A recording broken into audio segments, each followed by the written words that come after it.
Day 17. ఎవరైనా వాళ్ళ మనసులో ఉన్న బాధను మీకు చెప్పుకుంటున్నప్పుడు మీరు వాళ్ళనే చూడటం లేదా తలూపడం లాంటివి చేస్తూ మీ మనసులో మాత్రం వేరే ఏదో విషయం గురించి ఆలోచించారా? మీరు అలా హాఫ్ ప్రెజెంట్ గా ఉంటే మాట్లాడే వాళ్లకు అది పూర్తి సైలెన్స్ లా అనిపిస్తుంది.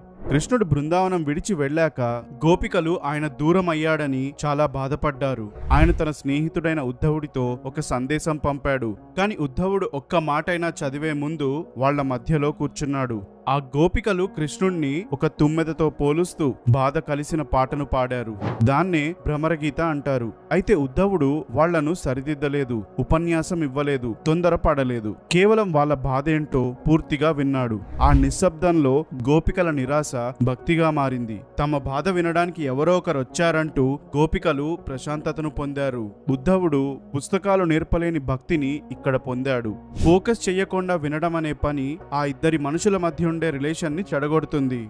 సో ఇవాల్టి నుంచి మీ పూర్తి ఫోకస్ మాట్లాడే వాళ్లకు, ముఖ్యంగా మీతో ఏదో చెప్పాలనుకునే వాళ్లకు ఇవ్వండి. ఆ సందర్భంలో ముఖ్యంగా మీ ఫోన్ పక్కన పెట్టేయండి. ఆలోచనలు మానేయడానికి ట్రై చేయండి. వాళ్ళ మాటలను పూర్తిగా వినండి.